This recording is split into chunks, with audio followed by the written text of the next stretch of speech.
Sa buhay natin, meron tayong tinatawag na stage 1 and stage 2. Sa stage 1, ang iniisip pa lang natin, pansarili pa lang ng kapakanan natin. Kasi, andun pa tayo sa pinaka-lightest part ng survival ng buhay natin. And, usually, pag andun tayo sa stage na yun, petics lang yan, relax ka lang.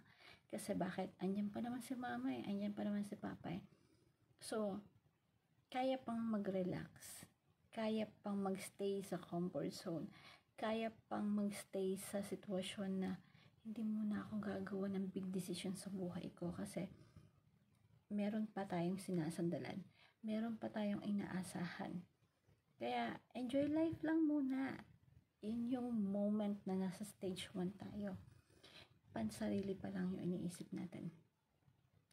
Pero, kapag dumating ka na pala sa point na andun ka sa stage 2 ng buhay mo, especially ako, being a single mom, dun ko naranasan na kailangan kong gumalaw.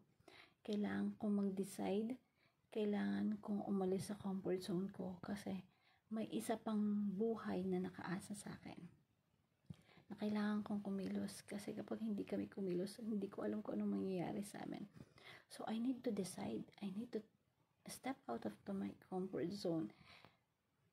So, ganun pala yan, no? Sa buhay ng tao, kikilos ka rin lang, gagalaw ka rin lang, mahihirapan ka rin lang, itodo mo na, i-plus mo na. Dapat nga hanggat maaga nasa stage 2 ka na kagad ng buhay mo Kasi, kailangan i-maximize mo yung time habang andito ka. Because we'll never know the life that we have right now it's not ours. It's a borrowed life. So we didn't know when or where God take that lives of us, of yours. So ngayon pa lang, you have to take action. You have to take out of your comfort zone para i-full blast mo yung dapat mong gawin sa buhay mo kasi nasa stage 2 ka na. Mahirapan ka rin lang, magde-decide ka rin lang, gawin mo na, ngayon na. Kasi isipin mo, sayang yung time. 'Di ba? Imagine mo na lang, sabihin natin na you have limited time. Kung meron kang limited time, ano gagawin mo? 'Di ba? Ibibigay mo na lahat. Bibigay mo na yung best mo. So, dapat everyday pala, isipin natin is a limited time na kailangan natin ibigay yung best natin everyday as this is your stage 2 of your life that you give your best right now. Kasi pag hindi natin ginawa yun, walang mangyayari sa atin. Pagka inasa natin yung buhay natin sa iba, hindi tayo na nag-take action, nag-take responsibility. Yes, nung nasa stage 1 ka, may responsibility ka, pero maliit lang.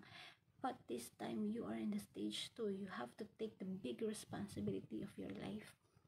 At kung gusto mo maging successful, gawin mo na ngayon. Kasi total, same action din naman pala E di gawin mo ng best effort mo, i-full blast mo na. Kaya naman pala maging successful ba't di mo gawin ngayon? Subukan mo na ngayon. Ngayon nasa stage 2 ka, i-decide mo na.